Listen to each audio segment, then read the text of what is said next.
Hi friends, welcome back to my channel మన my talks. అందరు ఎలా ఉన్నారు? బాగున్నారా? అందరికీ హ్యాపీ వినాయక చవితి. వినాయక చవితి అయిపోయాక వినాయక చవితి అని చెప్తున్నారు అనుకుంటున్నారా? ఇది అప్పుడు షూట్ చేసాను వినాయక చవితి అప్పుడు, కానీ అప్లోడ్ చేయడానికి టైం లేదు, అందుకే ఎడిట్ చేసి లేట్ అయిపోయింది. వినాయక చవితి కూడా అంతా కంప్లీట్ అయిపోయి అన్ని నిమజ్జనాలు కూడా అయిపోయినట్టున్నాయి ఇప్పటికీ. అసలు వినాయక చవితి రోజు కంటిన్యూస్గా వర్షం పడతానే ఉంది. జస్ట్ ఒక 10 minutes గ్యాప్ ఇచ్చింది మార్నింగ్ టైంలో. తుర్రుమని నేను మా డాడీ బయటకు వేసుకొని వెళ్ళి అన్నీ తెచ్చేసుకున్నాం వెంటనే. మళ్ళీ మేము ఇంటికి రాగానే మళ్ళీ స్టార్ట్ అయిపోయింది వర్షం. మా డాడీ వాళ్ళ క్రషర్లోకి తెచ్చుకుందాం అనే టైంకి మళ్ళీ వర్షం పడుతూనే ఉంది. అసలు ఫుల్ కంటిన్యూస్గా పడతా ఉంది. పాప మా అమ్ముకునే వాళ్ళు మిగతావి అన్నీ తడిచిపోయినాయి. ఎవ్రీ ఇయర్ మేము గుంటూరు వెళ్ళి తెచ్చుకుంటాం, కాకపోతే ఈసారి వర్షం పడుతుంది కదా, అక్కడికి వెళ్ళి తెచ్చుకునే టైం లేదు. సో ఇక్కడే తీసేసుకున్నాం. అవి తీసుకొని ఇంటికి వచ్చాక ఇంకంతా పనులు స్టార్ట్ చేసాం. నేనేమో ఇంటికి వచ్చాక ఇంకా గడపలకి రాసి పొట్లు పెడుతున్నాను. మా మమ్మీ ఏం వంటలు చేస్తున్నారు, పాల తాలికలు చేస్తున్నారు అనమాట. అంటే పాల తాలికలు చేసేది లేదు, అందుకే చక్రాల గిద్దలోనే చేస్తాం. మా డాడీ కూడా చాలా హెల్ప్ చేశారు ఆ రోజు. మా డాడీ ఏమో కటింగ్ చేస్తూ ఉంటారు, కూరగాయలు కట్ చేస్తున్నారు. మా మమ్మీ గారెలు వేస్తే అవి తీయడం అలా హెల్ప్ చేశారు మా డాడీ కూడా చాలానే. ఇంకా అవన్నీ నేనైతే అంటే ఏదైనా తెచ్చుకుంటే ప్లేట్స్లో పెట్టుకుంటే ఈజీగా ఉండిద్ది, డిఫరెంట్గా కొంచెం ఈజీగా తీసుకోవచ్చు. అన్నీ క్లమ్జీగా ఉండిపోతాయి అన్నీ ఒక దగ్గరే పెట్టామంటే. ఇంకా అవన్నీ ఒక దగ్గర పక్కన పెట్టేసి నేను ఇంకా గబగబా స్టార్ట్ చేస్తున్నా. అప్పుడు మార్నింగ్ లేట్ అయిపోయేసరికి, పూజ అంతా స్టార్ట్ చేసేసరికి, కంప్లీట్ అయిపోయేసరికి కూడా లేట్ అయిపోయింది బాగా. ఇవాళ నేనే పూజ చేశాను. ఇంకా మా మమ్మీ వంటలు చేస్తా, ప్రసాదాలు చేస్తారు, లేట్ అయిపోతుందిలే అని చెప్పి నేనే పూజ చేస్తున్నాను. అనుకోవచ్చు ఎప్పుడు నువ్వే చేస్తావా ఏంటి, మీ మమ్మీ పూజ చేయరా అని చెప్పి. మా మమ్మీయే ఎక్కువ చేస్తారు, డైలీ మా మమ్మీయే చేస్తారు. ఇలా ఎప్పుడైనా ఫెస్టివల్స్ ఉంటేనే నేను చేస్తాను, ఎందుకంటే మమ్మీ వర్క్లో బిజీగా ఉంటారు కాబట్టి. ఇంకా అంటే చేస్తారు, మా మమ్మీ కూడా హెల్ప్ చేస్తూనే ఉంటారు. నేను పూజ విషయం నేను చేస్తాను, ఇంకా ప్రసాదాలు అదంతా మా మమ్మీ చూసుకుంటారు. అసలు ఇక్కడ గొడుగు పెట్టడానికి నేను అంతా ఎంత కష్టాలు పడలేదు. ఎవ్రీ ఇయర్ పాల వెల్లి కట్టేవాళ్ళం కాబట్టి దానికి పెట్టేసేవాళ్ళం, ఈజీగా ఉండేది. కానీ ఇప్పుడేమో పాల వెల్లి కట్టడానికి బెడ్రూమ్లో చేస్తున్నాం కదా, అంత ఫ్రీగా లేదు, అది పైన కట్టడానికి లేదు. సో గొడుగు పెడదామంటే అసలు నిలవలేదు. ఇంకా పీటలు ఇట్లు జరిపి ఏదో ఎలా మేనేజ్ చేసి పెట్టేసి కలవ పూలు తెచ్చి నేను ఏమేమి చేసాను మర్చిపోయాను. నీళ్ళల్లో వేసి పెడితే కొంచెం బాగుండేవి, అవి ఏమైనా వాడిపోయినట్టు అంటే ముడుచుకుపోయినాయి నీళ్ళల్లో వేసి పెట్టకపోయేసరికి. అలా దండలా పెడదామంటే అసలు రాలా. సరేలని చెప్పి నార్మల్గా పెట్టేశాను. ఇంకా అలా అది ఫాస్ట్ ఫార్వర్డ్లో పెట్టాను కాబట్టి అంత ఈజీగా అనిపించింది, కానీ చాలా లేట్ అయింది. చాలా లేట్ ప్రాసెస్ అంతా. నేను చాలా నిదానంగా చేస్తాను. మా అమ్మ ఎప్పుడు తిడతానే ఉంటారు, ఎందుకు అంత లేట్గా చేస్తావు, ఫాస్ట్గా చేయాలి పని అంటా ఉంటారు. ఇంక నేనైతే చాలా వరకు పత్రి మా ఫ్రెండ్ వాళ్ళ ఇంట్లోనే తెచ్చాను. నేను వెళ్ళి వాళ్ళు ఇచ్చే దాంట్లో ఏముండవు, చాలా ఒక 4-5 రకాలు ఉంటాయి, 21 పెడతారు కదా.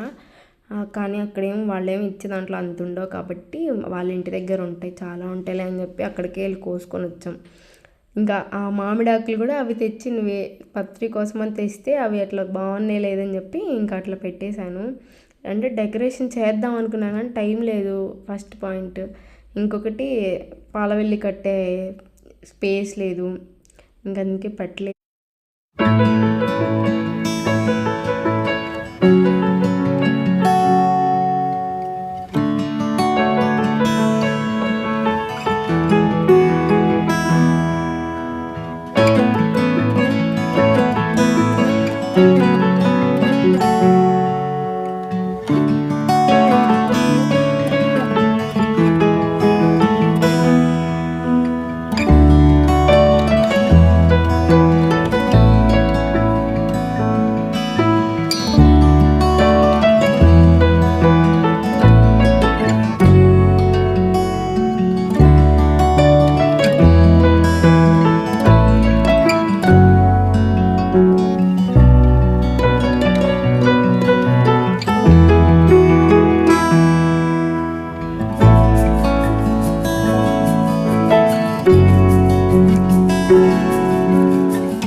3 డేస్ నుంచి వీడియోస్ అప్లోడ్ చేయట్లేదు కదా నేను అదే కాలేజ్ సిరీస్ అని స్టార్ట్ చేద్దాం అనుకుంటున్నా కదా, అందుకే దానికోసమే క్వశ్చన్స్ అంతా గ్యాదర్ చేసుకునేసరికి కొంచెం టైం పడుతుంది. అందుకే టైం కుదరట్లేదు.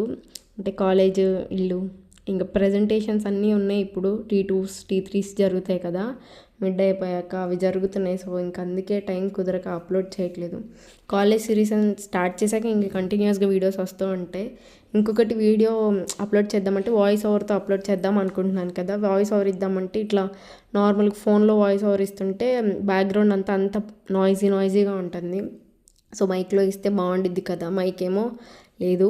ఇంకా పూజ అంతా కంప్లీట్ అయిపోయేసరికి చాలా టైం అయింది. ఇంకా తర్వాత అప్పుడు తగ్గింది, పూజ అంతా కంప్లీట్ అయిపోయినాక వర్షం తగ్గింది. కంప్లీట్ చేసుకొని అప్పుడు ప్రసాదాలు తిన్నాం. ఇంకా లంచ్ బ్రేక్ఫాస్ట్ 2 ఒకటే పండగలప్పుడు. ఇంకా తినేసి రెడీ అయ్యి మా ఇంటి దగ్గర బొమ్మ పెట్టారు, అక్కడికి వెళ్ళామన్నమాట. ఎంతమంది చంద్రుడిని చూశారు? చంద్రుడిని చూస్తే అపనిందలు పాలవుతారంటారు కదా. నేను మాత్రం అసలు ఇంట్లో నుంచి బయటకు కూడా వెళ్ళలేదు 6 తర్వాత. నేను అసలు చూడలేదు. మమ్మీ మాత్రం పాపం ఎవ్రీ ఇయర్ చూడొద్దు అనుకుంటూనే ఉంటారు, వెళ్ళి చూసేస్తారు. అసలు పాపం చూసేసారండి ఈసారి కూడా. అయినా ఏం కాదులేండి, కథ విని అక్షింతలు వేసుకుంటే ఏం అవ్వదు అంటారు కదా. కథ విన్నాము, అక్షింతలు కూడా వేసుకున్నాం. మీ ఇంట్లో మీరు మీ వినాయక చవితి ఎలా సెలబ్రేట్ చేసుకున్నారు? మేమైతే సింపుల్గానే సెలబ్రేట్ చేసుకున్నాం. ఏమేం ప్రసాదాలు చేసుకున్నారు? మేమైతే పులిహోర, దద్దోజనం, గారెలు, పూర్ణాలు, గుండ్రాళ్ళు, కుడుములు, పానకం, వడపప్పు, చలిమిడి చేయాలంటే ఏది చేసినా చేయకపోయినా ఉండ్రాళ్ళు అవి కూడా చేసాము. ఇంకా దోసకాయ పెడతారంట, ఈ ఇయర్ ట్రై చేసాం పెట్టి. ఎవ్రీ ఇయర్ పెట్టము, చాగంటి గారు చెప్తే దాంట్లో చూసి పెట్టామన్నమాట ఈ ఇయరే. మీరు పెట్టారా? అసలు పండగ రోజు రెడీ అయ్యే టైం కూడా లేదు పూజ చేసేటప్పుడు. పూజ అంతా కంప్లీట్ అయిపోయినాక రెడీ అయ్యాను నేనైతే. మీకు ఏమైనా క్వశ్చన్స్ ఉంటే నాకు ఇన్స్టాగ్రామ్లో మెసేజ్ చేయండి. manonmytalks24 నా ఇన్స్టా ఐడి, దాంట్లో మెసేజ్ చేయండి. మీకు ఏమైనా క్వశ్చన్స్ ఉన్నాయి, ఏమైనా డౌట్స్ ఉన్నాయి, నేను వీడియో అప్లోడ్ చేసే దాంట్లో అలాంటివి ఏదన్నా ఉంటే నాకు ఇన్స్టాగ్రామ్లో మెసేజ్ చేయండి, నేను అక్కడ చెప్తాను. లేదంటే అందరూ ఎక్కువ కమెంట్స్ వస్తే దాన్ని వీడియో కూడా చేసి పెడతాను. సో మీరు ఎలా సెలబ్రేట్ చేసుకున్నారో చెప్పండి. కమెంట్స్ ఆన్ చేయకుండా ఎలా చెప్పమంటారు అంటున్నారు. ఆన్ చేస్తాను, 1K సబ్స్క్రైబర్స్ వచ్చాక ఆన్ చేద్దాం అనుకుంటున్నా. లేకపోతే కాలేజ్ సిరీస్ స్టార్ట్ చేశానంటే ఆన్ చేసేస్తా. సో మీరు కూడా నాతో ఇంటరాక్ట్ అవ్వడానికి బాగుండిద్ది కదా కామెంట్స్లో అని చెప్పి ఆన్ చేద్దాం అనుకుంటున్నా. మళ్ళీ నెగిటివ్గా కమెంట్స్ వస్తాయనే వెయిట్ చేస్తున్నా. అంటే నెగిటివిటీ కూడా తీసుకోవాలి, పాజిటివ్గానే ఉంటుందా ఇన్స్టాగ్రామ్ అయినా యూట్యూబ్ అయినా అనుకోవచ్చు. లేదు, నెగిటివిటీ కూడా తీసుకుంటా. అంటే ఇప్పుడే కదా స్టార్ట్ చేశాను, ఇప్పుడే నెగిటివిటీ వచ్చేస్తే అందరూ మీ అమ్మాయి ఇలా చేస్తుంది, అలా కమెంట్స్ వస్తున్నాయి అని చెప్పి మా పేరెంట్స్ని అంటారు కదా. వాళ్ళకి ఆ రిగ్రెట్, ఆ గిల్టీ ఫీలింగ్ ఉండకూడదని చెప్పి నేను కమెంట్స్ ఆన్ చేయట్లేదు. ఆన్ చేస్తా వాళ్ళ దగ్గర. వాళ్ళైతే నాకు పర్మిషన్ ఇచ్చారు, నీ ఇష్టం, అది నెగిటివ్ కామెంట్స్